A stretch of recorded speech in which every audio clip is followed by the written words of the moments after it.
Naka Hamidum Majid. Assalamu alaikum wa rahmatullahi wa barakatuh.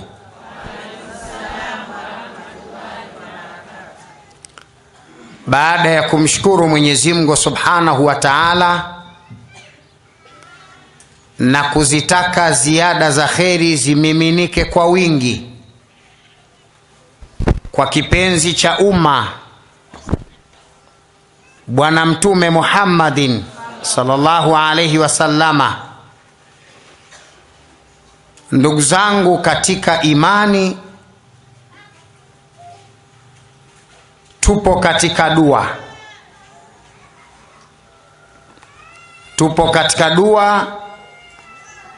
dua ya Jumamosi ya mwisho kabisa katika mwezi wa Ramadhani. Biidhnillahi,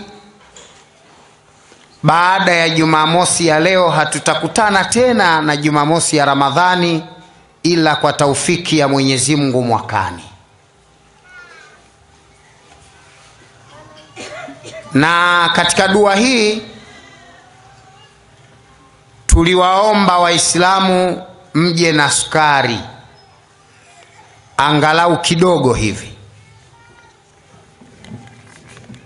Kuna watu wanaweza wasielewe falsafa za dua. Nataka nikupeni mfano wa mzee mmoja alikuwa akiishi kisiwani huko kwetu Rufiji, kwenye kijiji kimoja chaitwa Sotele, kwetu mimi Rufiji, mkoa wa Pwani. Kule Pwani kule Uislamu ndio ulianza kuingia. Waarabu walipoleta utamaduni wa Uislamu, walitangulia kuupeleka Uislamu kule baharini, ukanda wa bahari. Sasa kulikuwa na shekhe mmoja alikuwa na makarama sana, na nataka nikizungumze kisa hiki ili wewe ndugu yangu unayenisikiliza kwenye dua, kuna vitu unatakiwa ujifunze.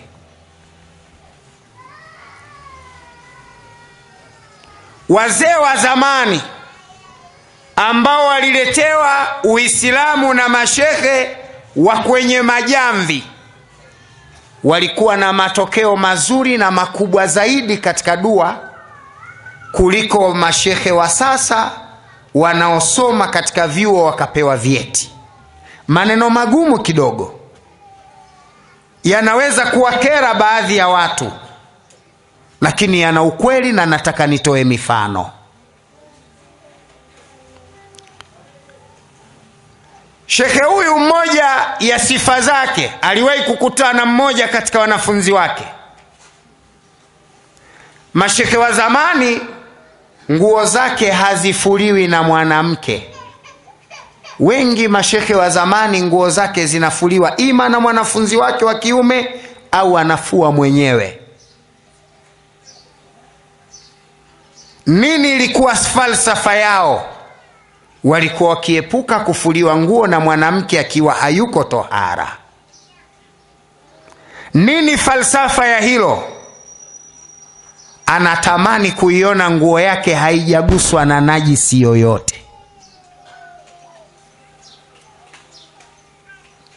Kwa hiyo swala la kujihifadhi kwenye usafi, pale aliposema Mtume sallallahu alayhi wasallam, al-Islam nadhifu fatanadhafu, basi wao walilichukulia kwa heshima na hali ya juu. Sasa siku moja alikutwa na mwanafunzi wake anafua majira ya saa 4 saa 5 asubuhi, lakini akimaliza kufua anakwenda kuanika. Kule kulikuwa na unajua mito ya maji. Anafua alafu anakwenda angani. Nikisema angani naeleweka sawa sawa?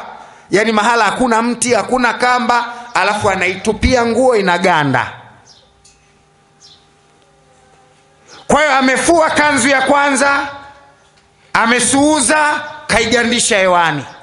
Kafua kanzu ya pili, kasuuza, kaigandisha hewani. Kafua pajama yake, kasuuza, kagandisha hewani. Kama nguo 5 hizi kazifua, kazigandisha hewani.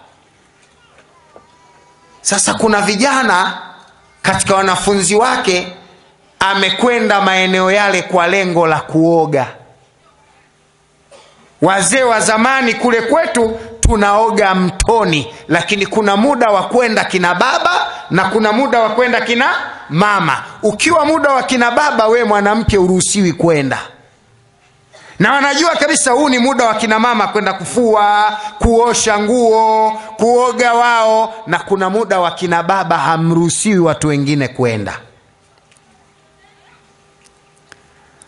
Sasa yule bwana akamuona, sasa kawa anapata tabu, lakini akawa anataka kuchukua ilmu, akajificha. Yule bwana alipomaliza, yule mzee akavaa nguo yake pajama, akaingia kwenye mto wa maji, akaoga, akamaliza. Alipomaliza kuoga, akatoka, amekaa ufukweni mwa pembezoni mwa maji, pembezoni mwa mto kwenye mchanga, anasubiri nguo zake zikauke. Sasa jua kidogo likapungua. Jua huwa linapigwa na mawingu kama hivi unavyoona, jua limepungua kwa sababu ya mawingu. Akamuona akifanya ishara ya mkono kutoka upande wa kusini, yani kama anavuta kidole hivi.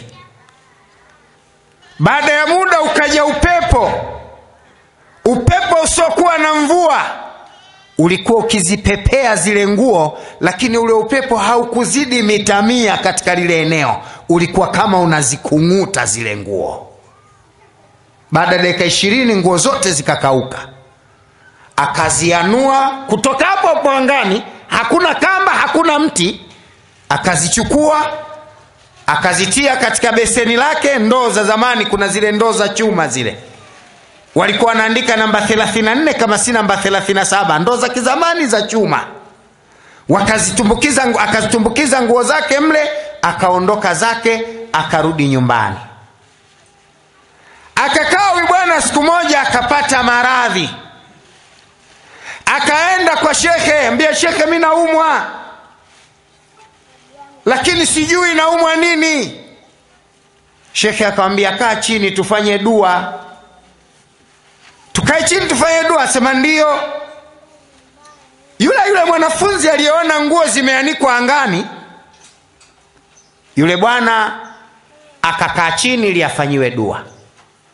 Akamwambia, hapana, kalete chetezo cha moto. Nyumba za zamani kule vijijini kuna chochewa mikuni mikubwa ya mti ile. Na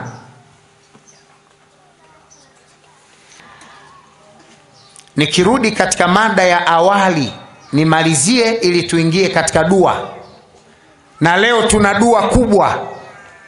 Wewe ndugu yangu ambaye uko hapa mbele yangu, na hata utakayesikia dua hii kupitia chombo cha habari, tumia utaratibu huu tunaofanya hapa, na wewe utakuletea matokeo hapo hapo ulipo kwa idhini ya Mungu.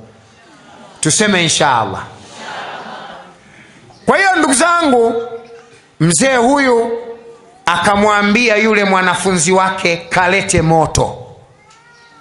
Akachukua chetezo. Vyetezo vya zamani vinafinyangwa na udongo wa mfinyanzi, mnajua vinatengenezwa na udongo wa mfinyanzi. Akachukua chetezo, akakileta kina moto. Yule mtoto akatafuta ubani, akakosa. Shekhe anamwambia, lete ubani tuombe dua. Mtoto yule kijana mwanafunzi haoni ubani. Mwambie mama yako angalia, ubani haupo. Ubani umeisha. Yule bwana, yule shekhe akachukua mkono wake, akachota mchanga. Akachota nini? Mchanga. Mchanga huu. Akachota mchanga, akaweka katika ule moto. Ule moto ukawa unaunguza ule mchanga alafu ukawa ukitoa harufu mfano wa miski. Alipomaliza dua tu, hakumaliza dakika 20 yule kijana amepona kabisa. Amechoma moto kwenye chetezo, amechoma mchanga. Amechoma nini? Mchanga. Na umetoa harufu mfano wa miski. Na hawa ni mashekhe waliosoma kwa Shekhe marehemu Shekhe Suleiman Amini, waliosoma kwa marehemu aliyekuwa kadhi mkuu wakati ule. Jina limenitoka kidogo, marehemu mzee wangu, nitakumbuka nitakwambieni. Lakini nachotaka ni kuambieni kwamba hawa mashekhe walisoma kwa wazee wasomaji wa majamvini. Sheikh Hassan bin Amir aliyekuwa kadhi wakati wa Tanzania bara, marehemu Sheikh Hassan bin Amir. Sheikh Hassan bin Amir ana historia ndefu nchi hii. Mzee Bilali Waikela anamjua. Nataka nikuambieni, washekhe waliosoma kwa watu wa majamvi walikuwa na karama kubwa kwa Mwenyezi Mungu kuliko sisi mashekhe twenye vyeti vingi na madokumenti ya uprofesa, lakini ukisoma dua hata kwenye bati haifiki. Wazee wa zamani, mashekhe wa zamani, wakisimama wakisoma dua, kama kuna jambo wanalitaka linakuwa.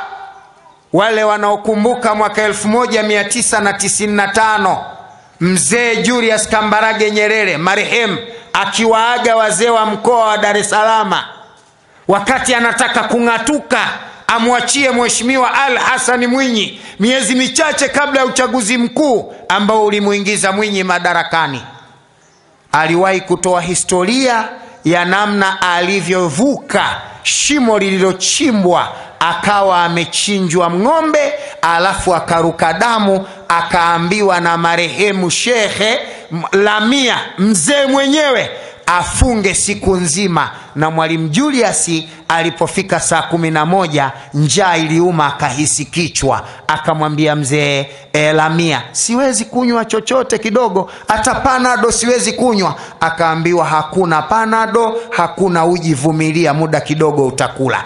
Na walipomaliza dua hiyo, haikumaliza muda mrefu, Mwenyezi Mungu aliupa uhuru nchi wa Tanzania bila ya kumwaga damu. Ndugu zangu, shekhe huyu alifanya dua ya kuchoma nini? Mchanga. Nataka nikuambieni kitu. Dua ni karama. Dua inabebwa na nini? Na karama. Dua inabebwa na nini? Na karama. Dua haibebwi na elimu kubwa, asikudanganye mtu. Dua inabebwa na uchamungu na karama. Na uchamungu na karama umekaa katika mambo makubwa mawili. La kwanza ikhlas, hofu ya Allah. Lakini la pili, kujiepusha na madhambi, hasa yale makubwa. Na la tatu, kuishi katika mazingira ya kula vya halali. Hakuna jambo gumu linalotupa shida kama kula vya halali. Mavazi ya halali, kulala pa halali, vitu hivi ni boost, vina boost dua. Ndugu zangu, nataka nikuambieni, kituo cha Islah Islamic Dua Center hatufanyi kusoma dua, tunafanya kuomba dua. Tunachokiomba kwenu, wekeni yakini na Mwenyezi Mungu. Na msitutegemee sisi, mumtegemee aliyetuumba ajibu dua zetu. Usije huko kasema madhari yuko Sheikh Sharif Salim Muqaddas ya kiomba inakuwa. Huyu ni mtu na mapungufu yake. Mimi ni mtu na mapungufu yangu, ila tunajitahidi kumbembeleza Mwenyezi Mungu. Kwa ibada ndogo tunazozifanya, tunamuomba Mungu atie taufiki, yale yanayokusibuni Mungu ayaondoe. Kwa hivyo dua hii itakuwa na faida kubwa sana kwenu. Na ukiacha dua ya sukari ambayo tutaifanya leo, muda sio mrefu, sukari yako usiende kuitumia. Lakini kwa wale ambao hawana sukari hapa, kwa dua hii, kama hivi sasa huna sukari, kanunue sukari uwe nayo. Nua gao la sukari kidogo, hata robo kilo tu, aftoa sadaka kwa wasio nacho pia wagawie. Kuna siri kubwa. Dua ya leo itaungwa na dua ya kesho ambayo itakuwa ni dua ya tende. Kesho tuna dua ya nini? Ya tende. Kesho tuna dua ya tende. Ina maajabu makubwa dua hiyo. Dua ya tende, ndugu zangu, ina historia ndefu. Ukitaka kujua historia ya dua ya tende, angalia umuhimu wa matukio ya tende. Niliwaambia mwanzo, karama za dua zinatofautiana na uwezo wa kujua dua unatofautiana. Kuwa jua sio kusoma sana. Unaweza kuata surati al-Fatiha unaisoma kwa kuvunja, lakini kwa sababu una karama Mungu anakujibu. Mmeona huyo mzee nimemtolea mfano, buhuri yake ilikuwa mchanga.